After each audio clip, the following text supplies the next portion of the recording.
Good morning friend, ಎಲ್ಲ ಹೇಗಿದ್ದೀರಾ? ಚೆನ್ನಾಗಿದ್ದೀರ ಅಂದ್ಕೊಂಡು ಇವತ್ತಿನ ದಿನ ಸ್ಟಾರ್ಟ್ ಮಾಡ್ತಾಯಿದ್ದೀನಿ ನೋಡಿ. ಇವಾಗ ಬೆಳಗ್ಗೆ 5 ಗಂಟೆ ಆಗ್ತಾಯಿದೆ.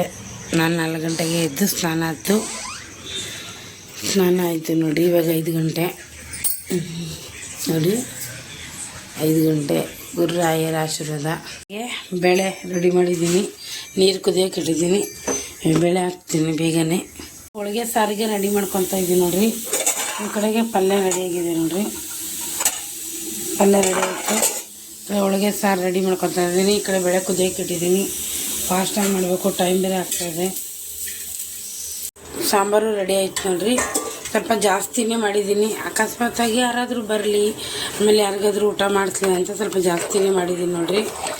ಸಾಂಬಾರು ರೆಡಿಯಾಗಿದೆ, ಹೋಳಿಗೆ ಸಾಂಬಾರು ಅಂತಿರೋ ಇಲ್ಲ ಏನಂತಾರೆ ನಾವು, ಹೋಳಿಗೆ ಸಾಂಬಾರನ್ನು ಅನ್ಬೋದು, ಕಟ್ಸಾರು ಅಂತಾರೆ. ಈ ಕಡೆ ಕುದಿತಾ ಇದೆ ನೋಡಿ, ಮಸ್ತಾಗುತ್ತೆ ರೀ. ಈ ಥರ ಬೆಲ್ಲ ಮತ್ತು ಬೇಳೆ ಕುದಿಸೋದ್ರಿಂದ ಹೂರಣ ಮಾತ್ರ ಸೂಪರಾಗಿ ಬರುತ್ತೆ. ಆಮೇಲೆ ಚೆನ್ನಾಗಿ ಘಮನೂ ಬರುತ್ತೆ. ಇದು ನೀರೆಲ್ಲ ಎಳ್ಕೊಬೇಕು, ಆ ಥರ ಚೆನ್ನಾಗಿ ಪಾಕ ಥರ ಕುದಿಸ್ಕೊಂಬಿಡ್ಬೇಕು, ಅಂದರೆ ಹೂರಣ ತುಂಬ ಚೆನ್ನಾಗಿ ಬರುತ್ತೆ. ನನಗೂ ಗೊತ್ತಿರಲಿಲ್ಲ ರೀ, ನಮ್ಮ ಅತ್ತೆ ಹೇಳ್ಕೊಟ್ಟಿರೋದು ನನಗಿದು. ನಾನು ನಿಜವಾಗ್ಲೂ ಹೇಳ್ತೀನಿ, ನನ್ನ ತವ್ರ ಮನೇಲಿ ಯಾವುದೂ ಕಲ್ತಿಲ್ಲ. ನನ್ನ ಗಂಡ ಮನೆಗೆ ಬಂದಮೇಲೆ ಎಲ್ಲ ಕಲಿತಾ ಇದ್ದೀನಿ, ಕಲಿಸ್ತಾ ಇದ್ದಾರೆ.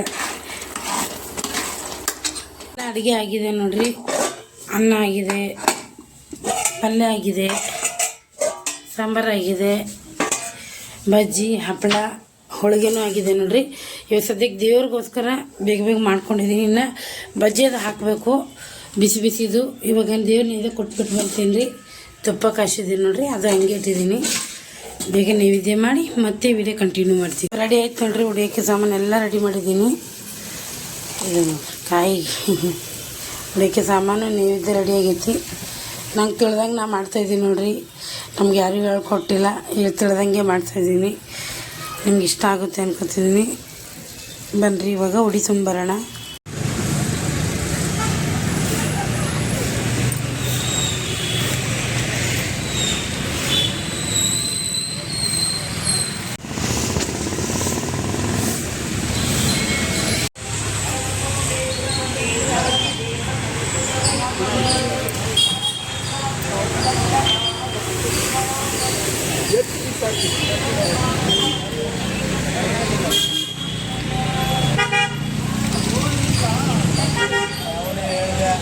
ಪೂಜೆ ಆಯ್ತು ನೋಡ್ರಿ, ಮನೇಲೂ ಪೂಜೆ ಆಯಿತು. ಅಲ್ಲ ರೀ, ಊಟನೂ ಆಯ್ತು ನೋಡ್ರಿ. ಈಗ ಜಸ್ಟ್ ಊಟ ಆಯಿತು. ಆಮೇಲೆ ಯಜಮಾನ್ರು ಊಟ ಕಟ್ಕೊಂಡು ಹೋಗಿದ್ದಾರೆ. ಇನ್ನು ಪಾತ್ರೆ ತೊಳಿಬೇಕು, ಇನ್ನು ಎಲ್ಲ ಎತ್ತಿಡಬೇಕು.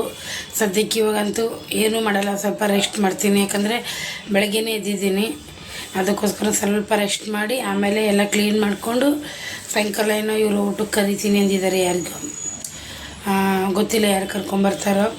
ಸಾಯಂಕಾಲ ಮತ್ತೆ ಎಲ್ಲ ಅಡುಗೆ ರೆಡಿ ಮಾಡಬೇಕು. ಎಲ್ಲ ಅಡುಗೆ ಇದೆ, ಬಿಸಿ ಹೋಳಿಗೆ ಮಾಡಬೇಕು ಅಷ್ಟೇ. ಓಕೆ ಫ್ರೆಂಡ್, ಮತ್ತೆ ಸಾಯಂಕಾಲ ವಿಡಿಯೋ ಕಂಟಿನ್ಯೂ ಮಾಡ್ತೀನಿ. ಎದ್ದಿದ್ದೀನಿ ನೋಡಿರಿ, ಪಾತ್ರೆನೂ ಹಂಗೆ ಇದೆ. ಇವಾಗ ಸದ್ಯಕ್ಕೆ ಊಟಕ್ಕೆ ಬರ್ತಾಯಿದ್ದಾರೆ. ಮನೆಯಲ್ಲಿ 1-2-3 ಜನ ಊಟ ಮಾಡಿದ್ರೆ ಸಮಾಧಾನ. ನನಗೂ ಕೂಡ ಪೂಜೆ ಮಾಡಿದ್ಕೆ ಏನೋ ಒಂಥರ ಸಮಾಧಾನ. ಅಲ್ಲಿ ನೈವೇದ್ಯ ಕೊಟ್ಟಿದ್ದಕ್ಕಿಂತ ಮನೇಲಿ ಬಂದು ಊಟ ಮಾಡ್ತಾರಲ್ಲ, ಅದು ನನಗೆ ತೃಪ್ತಿ ಆಗುತ್ತೆ. ಅಮ್ಮನೇ ಬಂದು ಊಟ ಮಾಡಿದರೆ ನಾನು ಒಂದು ಖುಷಿ ಇರುತ್ತೆ. ಇವಾಗ ಬರ್ತಾಯಿದ್ದಾರೆ, ನಾನು ಬೇಗ ಹೋಳಿಗೆ ಮಾಡಿ ಮತ್ತೆ ವಿಡಿಯೋ ಕಂಟಿನ್ಯೂ ಮಾಡ್ತೀನಿ. ಅವರು ಊಟ ಮಾಡ್ಕೊಂಡು ಹೋದ್ರು ನೋಡಿರಿ. ಹಾಗೆ ನೋಡಿರಿ, ಮನೆ ಸಂಸಾರ ವಿಷಯ ಬಂತು, ಅದು ಇದು ಮಾತಾಡ್ಕೊತ ಕುಂತಿದ್ರಿ. ಮನುಷ್ಯ ಹೆಣ್ಮಕ್ಳಿಗೆ ಎಷ್ಟು ಕಷ್ಟ ಇರುತ್ತೆ ಅಂದರೆ ನಿಜವಾಗ್ಲೂ ಆ ಕಾಳಂದು ನನಗೂ ಅಳು ಬಂದುಬಿಡ್ತು. ಅಷ್ಟು ನೋವಿದೆ. ಆದರೂ ತೋರಿಸ್ಕೊಳಲ್ಲ, ಕೆಲವೊಬ್ಬರು ತೋರಿಸ್ಕೊಳಲ್ಲ, ಕೆಲವೊಬ್ಬರು ತೋರಿಸ್ಕೊತಾರೆ. ತುಂಬಾ ಬೇಜಾರಾಯಿತು. ಅವರು ಎಲ್ಲ ಕತೆ ಅಂದರೆ ಅವ್ರ ಮನೆಯಲ್ಲೆಲ್ಲ ಹೀಗೆ ಮನೆಯಲ್ಲಿ ಜಗಳ ಅದು ಬಂದಿರೋದು, ಅಂದರೆ ಗಂಡ ಹೆಂಡತಿ ಜಗಳ ಅಲ್ಲ, ಅಣ್ಣ ತಮ್ಮಂದಿರ ಜಗಳ, ನೆಗಡಿ ಆ ಥರದ್ದೆಲ್ಲ ಬಂದಿತ್ತಲ್ಲ, ಅದ್ರ ಬಗ್ಗೆ ಮಾತಾಡ್ಕೊತ ಕೂತಿದ್ರಿ. ತುಂಬ ಬೇಜಾರಾಯ್ತು. ಅಕ್ಕನೂ ಹತ್ಲು, ನನಗೂ ಕೂಡ ಅವ್ರು ನೋಡಿ ತುಂಬಾ ಅಳು ಬಂದುಬಿಡ್ತು ನೋಡ್ರಿ. ದುರ್ಗಾ ಪರಮೇಶ್ವರಿ ಬಂದಿದ್ರಿ. ಬನ್ನಿ ಮಂಕಳಿ ಪೂಜೆ ಆದಮೇಲೆ ಕಾಳಿಕೆ ದೇವಿ, ಅಂದರೆ ದುರ್ಗಾ ಪರಮೇಶ್ವರಿ ಅಂದರೆ ಕಾಳಿಕೆ ದೇವಿನೇ ಅಲ್ರಿ. ಹಾಗೆ ನನ್ನ ತಮ್ಮ ನಿಂತು ನಾನು ಅವರೇ ಕರ್ಕೊಂಡು ಬಂದಿರೋದು.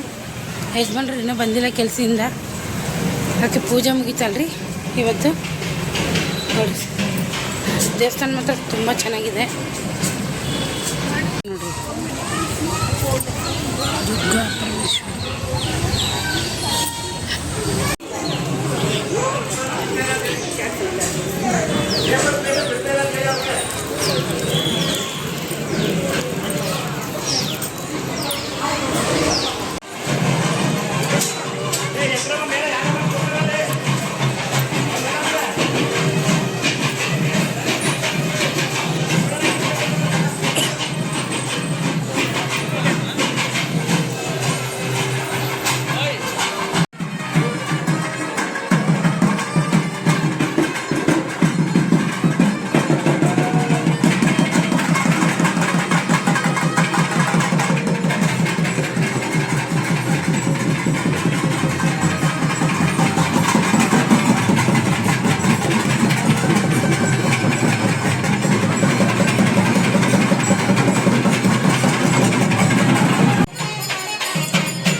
ದೊಡ್ಡಮ್ಮ ದೇವಸ್ಥಾನ ಬಂದಿರಿ ನೋಡ್ರಿ. ದುರ್ಗಾ ಪರಮೇಶ್ವರಿ ಮುಗೀತು.